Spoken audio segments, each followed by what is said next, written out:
Today we're getting into the latest Tesla updates, including timelines for the full self-driving beta, leaked future Tesla user interfaces, a new Powerwall, Tesla ride-sharing, and more, so let's get into it. And a special thanks to NordVPN for sponsoring this video.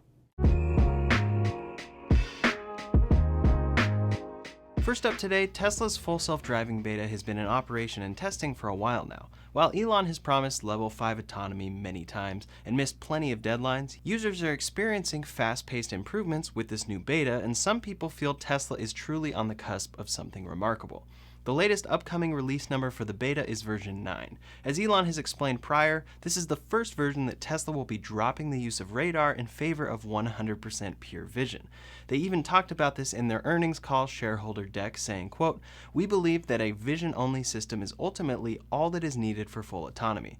Our AI-based software architecture has been increasingly reliant on cameras, to the point where radar is becoming unnecessary earlier than expected.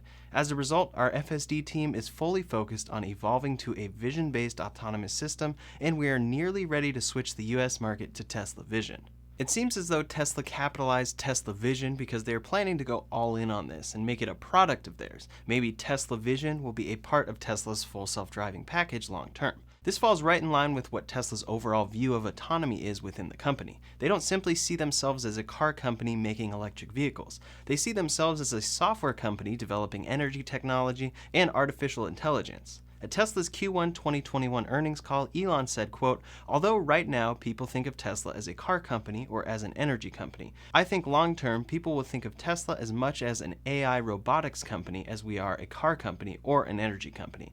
I think we are developing one of the strongest hardware and software AI teams in the world." Tesla's method to full self-driving is solving a massive neural network issue and collecting millions of miles of driving data from their entire fleet of vehicles.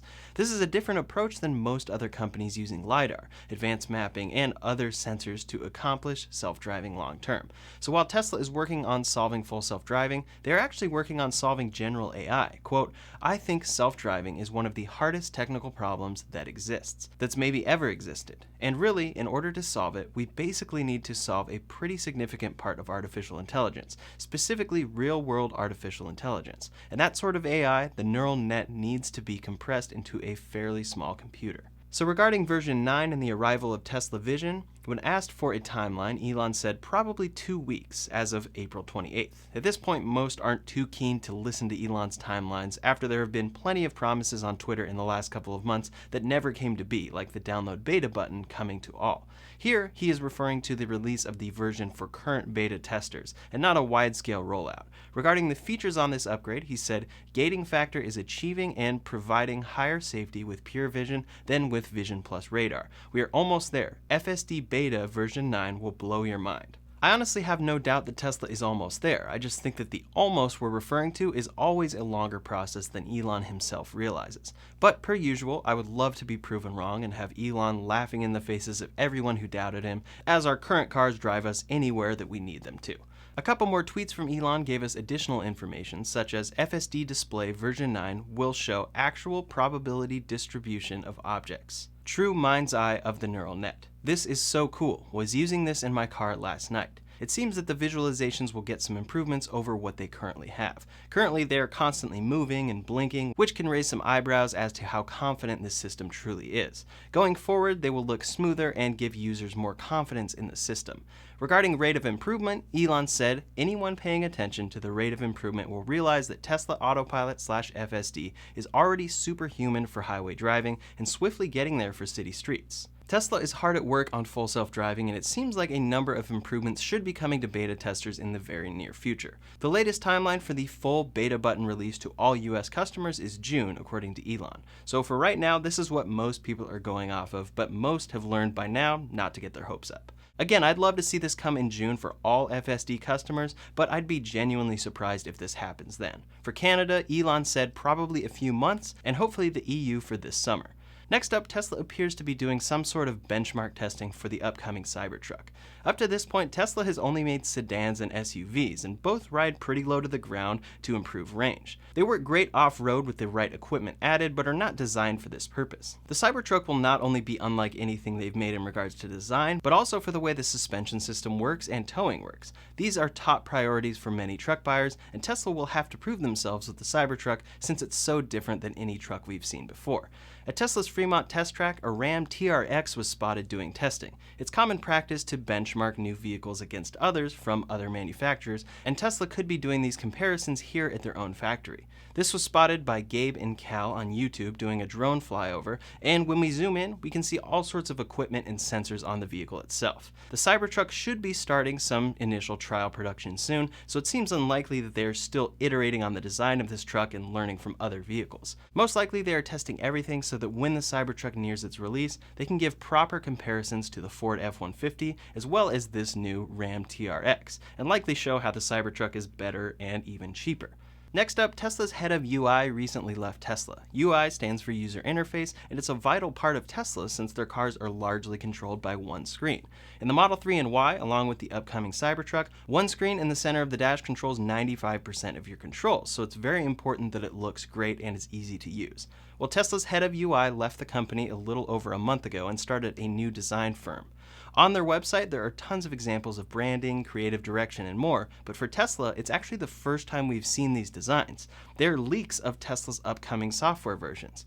This video shows the Cybertruck interface and gives us our clearest view of many of the visualizations since the launch of it. We can see details of what version 11 software could look like for Tesla, as well as what new things will be brought to the Cybertruck. A lot of this looks like an expanded version of Tesla's current software, and it seems to do a good job utilizing the entire screen at times as opposed to dividing it into two sections like the Model 3 and Model Y currently do.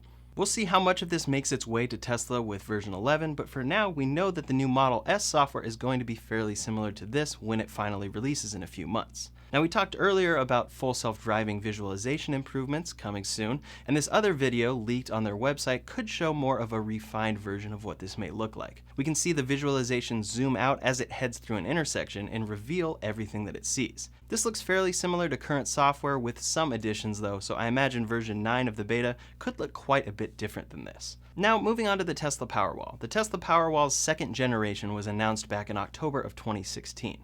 They have been getting more and more popular recently as power outages occur for cold weather and hot weather around the United States in particular, and recently a few things have changed for the Powerwall. First, Tesla has stopped selling the Powerwall on its own, unless bundled with solar. Elon Musk tweeted saying, quote, "Starting next week, Tesla solar panels and solar roof will only be sold as an integrated product with Tesla Powerwall battery. Solar power will feed exclusively to Powerwall. Powerwall will interface only between utility meter and house main breaker panel, enabling super simple install and seamless whole house backup during utility dropouts. Powerwall 2 peak and steady power capability is better than advertised. Now that we have lots of operational data, Tesla can unlock higher capabilities for free via software update next month. Depending on production date, power increase may be greater than 50% at 30°C ambient temp. Newest units can probably do as much as 10 kilowatts continuous and double that in peak power at 30°C ambient temp. So Tesla will only sell the Powerwall with solar, and solar will only work directly interfacing with the Powerwall. That way the only thing going between the utility meter and the house will be the Powerwall. This simplifies things, but also allows them to enable more things like Elon expanded on in those tweets. Furthermore, he explained in the Tesla earnings call that they actually made a new version of the Powerwall around November of last year, and it has been in production since then. They just didn't tell anybody. Elon said, quote, "It's actually Powerwall 2 Plus, if you will. The Plus refers to a higher peak power capability. So basically all Powerwalls made since roughly November of last year have a lot more peak power capability than the specification on the website. They have about twice the power capability roughly. So it looks like Tesla brought a significant improvement to Powerwall in the brand new version. So right now you can buy a new Powerwall that Tesla will be improving as well via software. The only thing is that they are now limiting the ability to get them unless you also buy solar. This is definitely disappointing for people with solar already wanting to add a Powerwall, but it may be what Tesla needs to do going forward as they truly expand their energy business so that it can outgrow their automotive business. Next up, an electric moped sharing company called Revel is expanding to ride sharing. They're opening a new fleet that is exclusively using Teslas, and starting with the Tesla Model Y. The drivers at Revel are employees that receive training, benefits, healthcare, paid time off, and are not simply gig workers like Uber. This new service will begin in May and is starting off with 50 modified Revel Blue Model Ys in New York. It's phase 1 of their new service that they plan to expand next year. According to Revel's CEO, quote, "Cities like New York don't need another company promising electric fleets in 2030. They need companies delivering now. Revel is building a platform to electrify cities, and rideshare is a key part of it." What's cool about these Revel Model Ys is that they actually have the front passenger seats removed. This gives extra legroom for passengers and helps keep the driver safe based on current guidelines. As you can see in these photos, there's also a touchscreen in the middle of the passengers that they can use to control air conditioning and music. Revel also plans to use this ride-sharing service to help further build out their New York City-based car charging service known as the Revel Super Hub network. For right now, this Tesla-exclusive ride-sharing service only exists in New York starting in May, as long as they get their final approval. There are a few more hoops that they will have to jump through, as the Taxi and Limousine Commission says that Revel is, quote, "not licensed to operate for-hire transportation vehicles in New York City." They are pushing through anyway and getting everything in place to launch, and if all goes well, they should soon launch in New York and could be expanding all over the world depending on how well it goes. It's one of the first true Tesla ride-sharing services we've seen, besides some taxis being added to existing fleets around the world. Long-term, Tesla plans to have their own ride-sharing service, both with physical drivers and robotaxis, and it's a huge part of their full self-driving ambitions.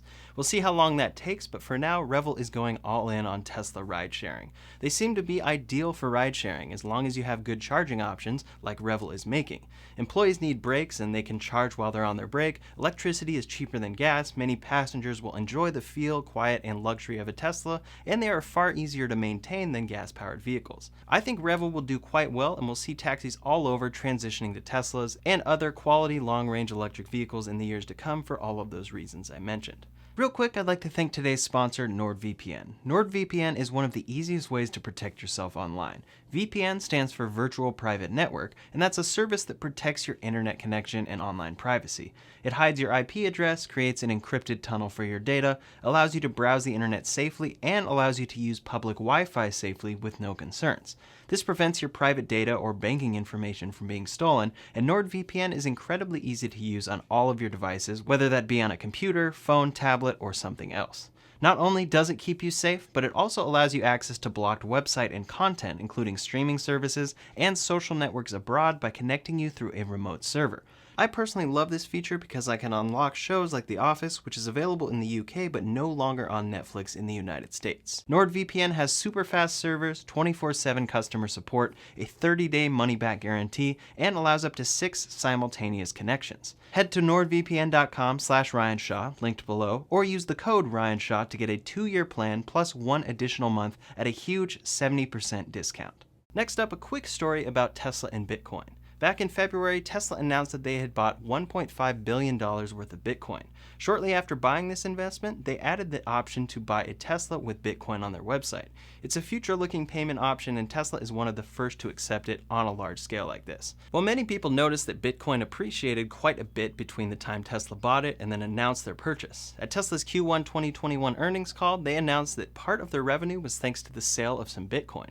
They sold a portion of their Bitcoin and gained around $101 million in profit on the sale. It was shown in the mix of all of their revenue gained. Quote, year-over-year positive impacts from volume growth, regulatory credit revenue growth, gross margin improvement driven by further product cost reductions, and sale of Bitcoin. Tesla now holds about $1.331 billion worth of digital assets, which is likely 100% Bitcoin. It's very interesting to see this sale balanced into Tesla's finances, but Tesla and Elon Musk were very clear that the sale of it and the profit they received was not the purpose of the purchase. Quote, Tesla sold 10% of its holdings essentially to prove liquidity of Bitcoin as an alternative to holding cash on balance sheet. They see value in Bitcoin long term, with Tesla's CFO, or Master of Coin, Zachary Kirkhorn saying, quote, we do believe in the value of Bitcoin long term, and we will hold Bitcoin long term, and accumulate Bitcoin from the transactions from our customers buying vehicles. Again, it's a very interesting move to see Tesla buy, sell, profit off of, and show revenue from Bitcoin, but as Elon said, it was to prove the value of it within the company long term. Now, one of the biggest advantages for Tesla, even as great competitive EVs come from competitors, is Tesla's Supercharger network. They have over 2,000 plus stations and counting, over 20,000 plus stalls and counting, and are continuing to expand around the world, and the United States every day. They will need to keep building up this network as more and more vehicles sell, but one of the biggest objections to electric vehicles is the fact that electricity doesn't always come from clean sources. It's possible to charge your Tesla from electricity generated from fossil fuels, which essentially just moves the emissions further away from you, but doesn't eliminate them. Well, now Tesla has announced that all of their Supercharger energy will be 100% renewable this year. This was quietly announced on Earth Day by Justin Lang, Tesla's market lead for Superchargers in the Mid-Atlantic, along with a number of statistics. Superchargers have delivered 2.4 terawatt hours of energy, enabled 8.6 billion miles of emission-free driving, saved 334 million gallons of gas, and offset 6.6 billion pounds of CO2. Now, adding to that, this year all Supercharger energy will be 100% renewable.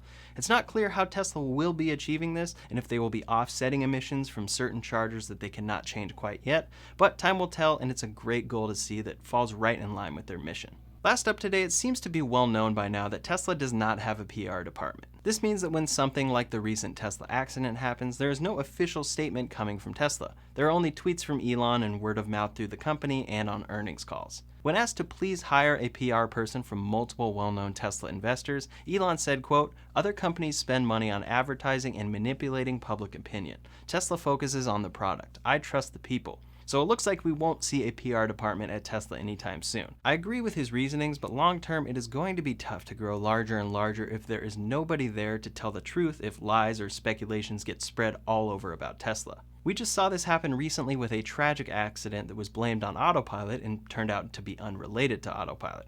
I personally think that they should hire someone and make the position different than other companies and different than what Elon clearly dislikes about it. But what are your thoughts? Should Tesla hire a PR person? Leave a comment below and let me know your thoughts. Elon Musk will be hosting Saturday Night Live on May 8th, which is something I never expected to happen. It has brought up some controversy, and we'll see how it ends up when the show airs. Finally, I'd like to give a big thank you to everyone who's supported this channel over the last year and a half. We just passed 100,000 subscribers, which is amazing and something I never expected would happen. Thank you so much for the support, and I'll be sure to keep you posted on the latest Tesla news and reviews. In the meantime, you can check out everything that will be coming to the Model Y later this year in the video linked over here or in the description below. Thanks so much for watching and for the support, and I'll see you on the next one.